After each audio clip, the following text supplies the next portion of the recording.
hôm nay mang đến cho mọi người là phần 2 của Cây cầu ma nữ. Cây cầu ma nữ 2, lầu oan hồn, tương truyền tòa đại nhân của Đại học Văn hóa Đài Loan nằm đúng ranh giới âm dương nên âm hồn thường lui tới. Vì vậy nhà trường theo lời thầy phong thủy đã cố ý thiết kế tòa nhà theo trận bát quái, mong trấn trạch trừ tà. Nào ngờ vì vấn đề tài chính, kiến trúc sư Nghiêm Thư Văn đã âm thầm đổi trận bát quái thuận thành nghịch bát quái cực âm. Người ta nói cách bố trí này tà khí ngút trời, có thể hút mọi oán khí trong thiên hạ, khiến những hồn ma chết trong đó mãi mãi không thể siêu thoát. Từ đó nơi này bóng ma lởn vởn, chuyện lạ liên tục xảy ra. Năm 2016, một nam sinh tên Liên Khải đã lấy truyền thuyết tòa đại nhân làm nguyên mẫu, thiết kế ra một game A thực cảnh để mang đến cho người chơi trải nghiệm rùng rợn nhất. Liên Khải quyết định tự mình thử nghiệm những truyền thuyết này. Các bạn nghĩ trong tay tôi có ma thật không? Có người bạn Thái Lan lo cho an toàn của anh nên đã giúp làm một chiếc đèn dẫn hồn. Đèn này cần nhỏ máu vào dầu đèn, như vậy linh hồn của bạn sẽ kết nối với đèn dẫn hồn, nhờ đó có thể trừ tà. Bạn anh cảnh báo rằng vào thang máy rồi thì tuyệt đối không được rời tay khỏi đèn.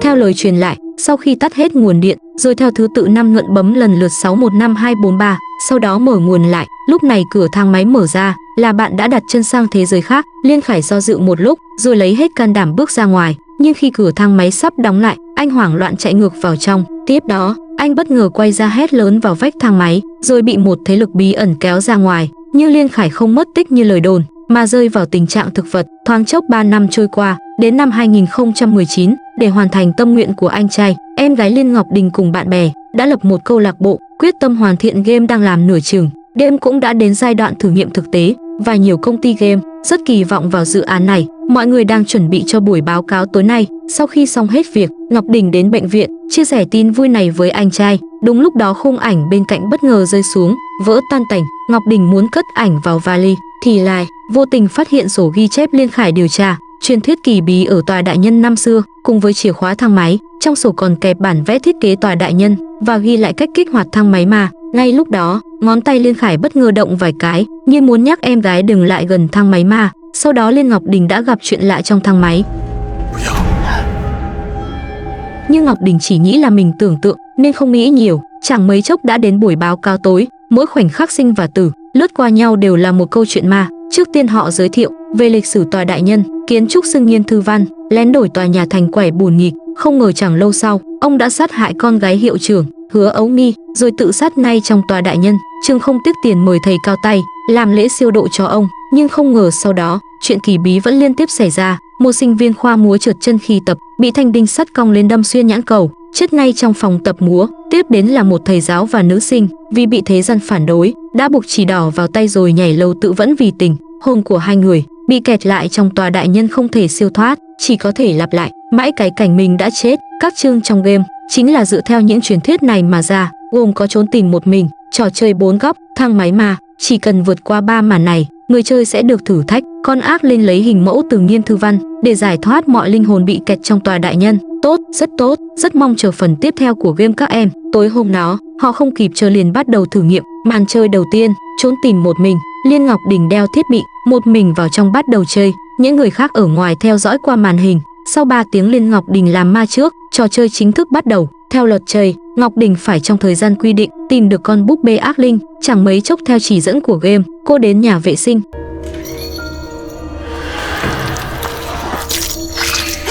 Nhưng khi Ngọc Đình kiểm tra các ngăn vệ sinh, cánh cửa sau lưng cô tự nhiên động đậy, khiến cô giật mình. Nhưng mở ra thì chẳng có gì cả. Rồi manh mối tiếp theo xuất hiện, cô theo dấu chân đến phòng tập múa, nơi cô học chị đã chết trước đây. Khi tìm được con búp bê, đêm chuyển sang giai đoạn 2, nghĩa là từ giờ cô phải làm người, phải trốn khỏi sự truy đuổi của nữ ma trong 30 giây. May là cuối cùng cũng thoát hiểm, buổi thử nghiệm thành công. Nhưng đúng lúc cô chuẩn bị rời đi, mặt của Mannequin trong phòng học bất ngờ quay lại.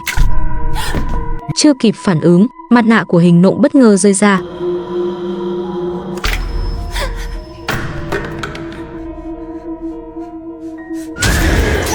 Ngọc Đình hoảng sợ vội bỏ chạy, nhưng cửa lớn lại không mở được. May mà bạn bè ngoài kia nhận ra điều bất thường, kịp thời cứu cô ra. Nhưng kiểm tra lại, cánh cửa đó chẳng có vấn đề gì. Ngọc Đình hồn vía chưa kịp hồn quay đầu nhìn lại, phát hiện trên cửa có một dấu hiệu quen thuộc, ký hiệu chỉ riêng hai anh em họ mới biết. Từ nhỏ họ bị người cha vũ phu nuôi lớn nên từng dùng ký hiệu này để nhắc nhau cẩn thận. Chẳng lẽ hồn anh trai đang ở trong tòa đại nhân? Nhưng suy nghĩ của cô nhanh chóng bị cắt ngang. Họ bị bảo vệ tòa đại nhân phát hiện. Sau ánh đèn pin là một gương mặt quen thuộc, chính là Kỳ Đức Quyền ở phần 1, bị anh Quyền đuổi đi, mấy người chỉ còn cách rời khỏi. Ngọc Đình trước khi đi đã chụp lại ký hiệu, về nhà liền tra tư liệu liên quan. Đúng lúc nghe được trên radio nói về khái niệm sinh hồn và địa phủ linh, những sinh hồn lạc lối trong giai đoạn luân hồi có thể bị kẹt lại trong một khoảng không gian thời gian nhất định, mãi không tìm được lối ra, nhưng chỉ cần thân xác còn sống thì linh hồn vẫn có cơ hội trở về. Ngọc Đình nghi ngờ hồn của anh trai đang bị kẹt ở đâu đó trong tòa đại nhân. Việc Ngọc Đình quyết tâm cứu Liên Khải, ngoài tình thân ra, còn vì cô cảm thấy mắc nợ anh trai rất nhiều. Chỉ vì lúc nhỏ khi cha bạo hành, cô không chịu được nữa nên đã giết cha, nhưng anh trai đã tự nguyện nhận tội thay, chịu án tù thay cô, để có thể cứu anh trai về. Ngọc Đình một mình trở lại tòa đại nhân, cô dựa theo đoạn camera đêm xảy ra chuyện, lặp lại đúng thao tác của anh trai, nhưng kỳ lạ là đợi rất lâu thang máy vẫn không có phản ứng gì. Đúng lúc Ngọc Đình bật lại nguồn điện chuẩn bị rời đi, cửa thang máy bất ngờ mở ra, từ ngoài bước vào một cặp nam nữ kỳ dị, ngón út cả hai đều buộc một sợi chỉ đỏ. Đáng sợ hơn là trên người người phụ nữ xuất hiện vết tử thi, khiến người ta khó mà không nghĩ đến cặp tình nhân nhảy lầu tự vẫn năm xưa. Chẳng mấy chốc thang máy lên đến tầng cao nhất, hai người lặng lẽ bước ra ngoài. Nhưng đúng lúc đó, cô bất ngờ phát hiện trong thang máy còn sót lại một đoạn chỉ đỏ. Ngọc Đình tò mò nhặt lên xem kỹ, không ngờ ngay sau đó vang lên tiếng động lạ.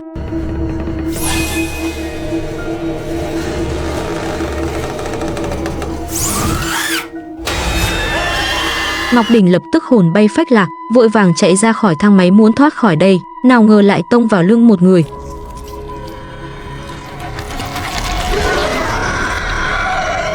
Ngọc Đình quay đầu chạy ngược lại, đúng lúc lao vào lòng anh Quyền. May là lúc này hai con ma đó cũng đã biến mất. Anh Quyền không muốn dính vào chuyện này, liền đòi đuổi cô ra ngoài. Lúc này Ngọc Đình nhớ đến chiếc đèn dầu trong sổ ghi chép, sau khi anh gặp nạn, chiếc đèn đó rất có thể vẫn còn ở hiện trường, nghĩa là chiếc đèn dầu đang ở trong tay anh bảo vệ, và lý do thang máy lúc đó không có phản ứng, rất có thể là vì thiếu chiếc đèn này, nên Ngọc Đình cầu xin anh Quyền giúp tìm, nhưng người còn lo cho bản thân chưa xong làm sao để ý. Phải biết từ sau vụ cây cầu ma nữ năm 2016, anh đã luôn bị nữ ma quấy nhiễu hành hạ, cho đến khi anh tình cờ biết được thiết kế bát quái nghịch của tòa đại nhân, tuy giam giữ ma trong đó, nhưng cũng có thể chặn ma từ ngoài vào, nên anh mới trốn ở đây. Nay cả gọi đồ ăn cũng phải để người ship mang vào, chứ tự mình không dám bước ra ngoài. Nhưng hôm nay anh shipper lại có vẻ rất khó chịu, vứt đồ ăn ngay trước cửa, rồi quay đi không ngoái lại. Anh Quyền chạy như nước rút 100 mét ra ngoài, nhưng giây sau lại thấy cảnh tượng quen thuộc đó, hoảng đến mức bỏ cả đồ ăn vội chạy vào trong. Đúng lúc Ngọc Đình thấy được cảnh này, liền nhặt đồ ăn đuổi theo anh, nhân lúc đó tiếp tục nài nỉ anh. Đúng kiểu ăn của người ta thì mềm lòng. Nhìn Ngọc Đình mang đồ ăn đến, anh Quyền chỉ còn cách giúp cô tìm chiếc đèn dầu. Nhìn dáng vẻ Ngọc Đình bên đèn dầu, khiến anh không khỏi nhớ lại bóng hình 10 bạn gái tam nữ đã chết ở phần 1. Anh không kiểm soát được mà ôm chầm lấy cô. Cảnh này bị các thành viên trong nhóm thấy được, vội chạy lên đấm cho anh Quyền một cú. Anh mới tỉnh lại, vội vàng xin lỗi rồi rời đi ngay. Là bạn trai cũ của Ngọc Đình, anh ma thấy bạn gái cũ bị người khác lợi dụng, tự nhiên không nuốt nổi cục tức này. Vậy là đến tối, anh Quyền vẫn trực ca đêm như thường, nào ngờ cửa phòng tự mở ra, ngay sau đó tivi cũng tự đổi kênh.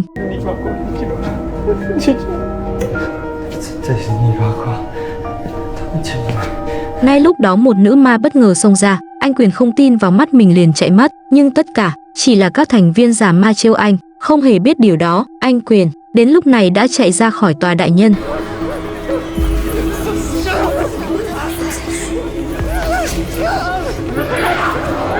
Trong một thoáng mơ hồ, anh lại trở về quá khứ vụ cây cầu ma nữ, cảnh tượng đáng sợ đó cứ bám lấy anh.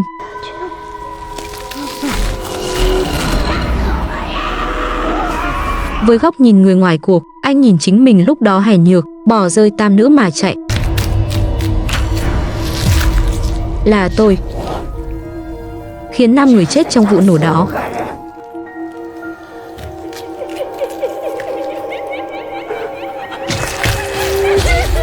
Suốt những năm qua, anh cuối cùng cũng hiểu câu nói của Tâm Kiều, rằng sống sót cũng chẳng tốt hơn là gì. Suốt 3 năm nay, ngày nào anh cũng phải sống lại cảnh đó, mà đến cả tự sát cũng không làm được. Ngay lúc đó, Ngọc Đình kịp đến đá rơi con dao trong tay anh. Cô cũng từng nhiều lần tìm đến cái chết như anh, nên khuyên anh dù có đau khổ thế nào, mỗi người chúng ta đều có một lý do để tiếp tục sống. Việc của anh Quyền là chấm dứt vòng lặp lời nguyền cây cầu ma nữ, còn việc của Ngọc Đình là đưa anh trai trở về. Về nội dung cốt truyện của anh Quyền, các bạn có thể xem video phần 1 cây cầu ma nữ mà tôi đã làm. Sau khi tỉnh trí lại, anh Quyền nhận lời xin lỗi của mọi người, đồng ý để họ tiếp tục thử nghiệm màn 2, trò chơi 4 góc. Lúc này, Ngọc Đình cũng kể lại chuyện gặp ma 2 ngày qua và suy đoán về việc hồn anh trai bị mắc kẹt cho mọi người biết. Nghe Ngọc Đình nói tòa đại nhân thật sự có ma, ai cũng nổi da gà sợ hãi, và người yếu bóng vía nhất là Tiểu Lệ thì sợ đến mức muốn rút lui, chỉ chịu ở phía sau xem màn hình không chịu tham gia. Nhưng vậy thì thiếu người chơi, may là anh Quyền đồng ý giúp. Trò chơi 4 góc này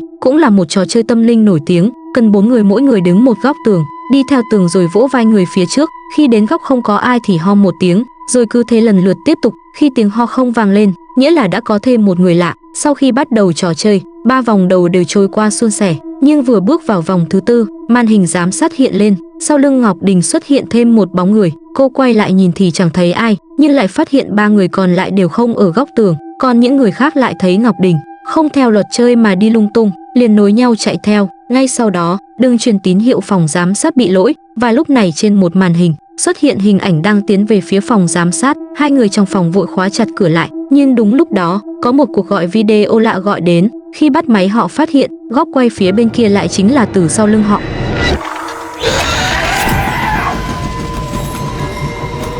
图书馆内，玉婷惊恐万分地扑进了马哥的怀里。怎么了？你怎么了？小姨在哪？啊？他接我，告诉我是谁啊？玉婷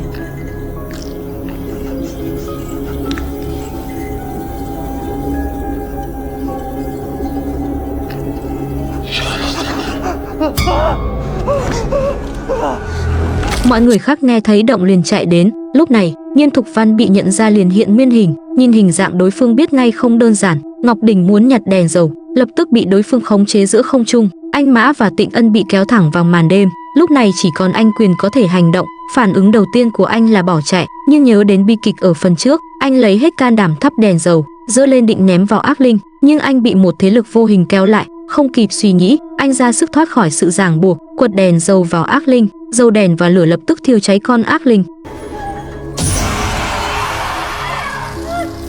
Chiếc đèn dầu cũng rơi xuống vỡ tan, dầu chảy đầy đất. Cùng lúc đó bệnh tình của Liên Khải bất ngờ trở nặng, và 4 người trong nhóm phát triển game cũng đều trở thành người thực vật. Khi Ngọc Đình đang lo cho cả 4 người, bệnh viện gọi điện đến, báo bệnh tình Liên Khải trở nặng nghiêm trọng, tình hình không khả quan. Cô liền vội vàng đến bệnh viện. Lúc này chị họ của họ cũng vừa đến, chính là nhà báo Liên Thư Ngữ ở phần 1. Đèn trong bệnh viện bắt đầu nhấp nháy không ngừng. Cô nhìn ánh đèn, bất ngờ nhớ đến câu trong sổ ghi chép: hôm nay tôi mới không thèm để ý anh, có phải vì đèn dầu bị mất đi mà linh hồn anh trai mới lạc lối trong tòa đại nhân. Mang theo hy vọng cuối cùng, Ngọc Đình lại tìm đến anh Quyền xin giúp đỡ, nhưng lần trước gây ra rắc rối lớn như vậy, suýt khiến anh mất việc. Phải biết công việc này chính là chỗ giữ mạng anh vốn không muốn dính vào nữa, nhưng cuối cùng vẫn mềm lòng đồng ý, rồi theo Ngọc Đình đến thang máy, lần này mang theo đèn dầu. Quả nhiên thao tác trước đó vốn không có phản ứng, lần này lại đưa họ đến một không thời gian khác. Ánh đèn nhấp nháy như dẫn đường, theo ánh đèn dẫn họ ra ngoài. Anh Quyền nhìn sợi chỉ đỏ trước mắt, tò mò bước tới kéo thử.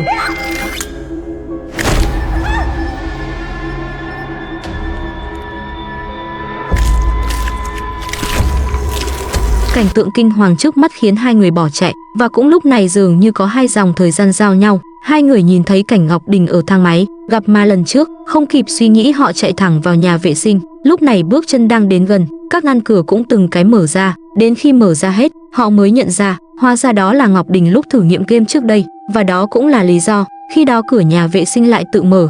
Sau đó 2 người tiếp tục theo ánh đèn, tìm thấy hồn của Liên Khải trong phòng ký túc của anh Quyền.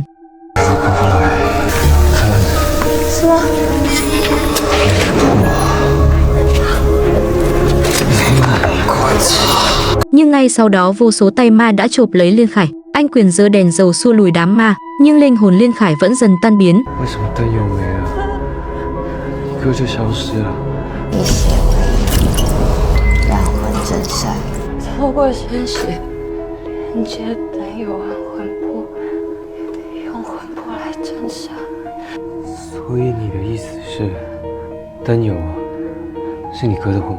Ngọc Đình bất ngờ nghĩ ra, nếu thời gian ở đây đang giao nhau thì họ vẫn còn cơ hội nhớ ra điều này. Ngọc Đình vội đến phòng tập múa ngồi xuống. Cái ký hiệu đó hóa ra không phải anh trai để lại, mà là chính cô của tương lai để lại lời cảnh báo. Thật ra việc này khá vô lý. Cô biết điều đó sẽ khiến chính mình trong quá khứ hiểu lầm. Vậy sao còn để lại làm gì? Viết hẳn câu đừng làm vỡ đèn dầu có khó lắm không? Anh Quyền lúc này cũng không chịu nổi cách làm của Ngọc Đình. Không phải ở đây đâu, dẫn cô đến thư viện, tìm thấy chính mình lúc thử nghiệm đêm trước. Hóa ra bóng người trên camera lúc đó chính là họ. Ngay lúc này, chẳng mấy chốc hồn ma Nghiêm Thục Văn xuất hiện. Nay khi anh Quyền sắp vớt đèn dầu, cô vội chạy đến ngăn lại. Hóa ra trở lực lúc đó chính là bản thân anh, nhưng lịch sử vẫn không thay đổi, chiếc đèn vẫn bị ném đi. May là anh Quyền lúc này lao tới, bắt được chiếc đèn, nhưng vì lịch sử đã thay đổi, hồn ma Nghiêm Thư Văn không bị tiêu diệt và còn nhận ra họ ở dòng thời gian khác. Thấy mạng anh Quyền đang lâm nguy, Ngọc Đình nhanh trí hét lớn rằng cô biết Hứa Ống Nghi ở đâu. Thu hút sự chú ý của Nghiêm Thư Văn, Ngọc Đình dẫn ác linh đi xa, nhưng chẳng mấy chốc bị chặn lại.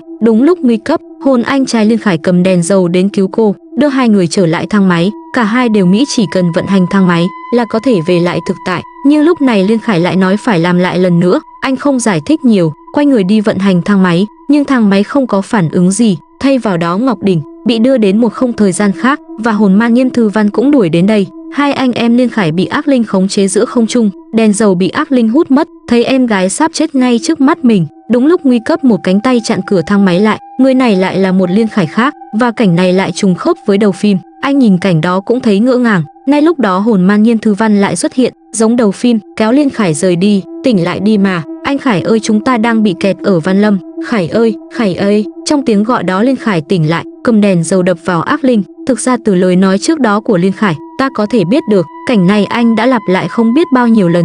Việc Ngọc Đình nghĩ là đang thay đổi lịch sử có thể chính là nguyên nhân khiến lịch sử xảy ra như vậy. Trước đó Liên Khải nhiều lần nhắc nhở Ngọc Đình đừng đến tìm anh, chính vì cô mới là nguyên nhân khiến anh bị mắc kẹt. Cô cứ nghĩ mình đang cứu anh trai, nhưng thực ra anh trai mới là người cứu cô. Cuối cùng Liên Khải đã đánh đổi cả mạng sống để hai người Ngọc Đình được sống, và 4 người trong nhóm làm game cũng tỉnh lại. Sự việc ở lầu oan hồn cũng được giải quyết, còn anh Quyền nhờ sự việc này đã vượt qua nỗi sợ trong lòng, rời khỏi tòa đại nhân. Như ngay trong lễ tang của Liên Khải, phía sau chị họ Liên Thư Ngữ của anh lại xuất hiện nữ ma ở phần trước. Hóa ra từ năm 2018, khi anh Quyền vô tình biết được tòa đại nhân có thể chặn ma từ bên ngoài, nữ ma đã từng chỉ dẫn anh đi tìm Lâm Thục Vũ, nhưng anh lại trốn vào tòa đại nhân. Chuyện của Liên Khải lại cho anh một gợi ý, giúp anh tìm ra cách hóa giải lời nguyền, nên đến năm 2020 anh đổi tên thành Kỳ Văn Đức, trở thành trợ lý chụp ảnh của Liên Thư Ngữ, dẫn dắt Liên Thư Ngữ điều tra cây cầu ma nữ. 我是纪文德新来的摄影师，叫我阿德就可以了。我练书语，我们去一下民生北。今天要拍什么？又有人喝醉酒在闹事，我们去看一下。好，你看起来有点面熟。是吗？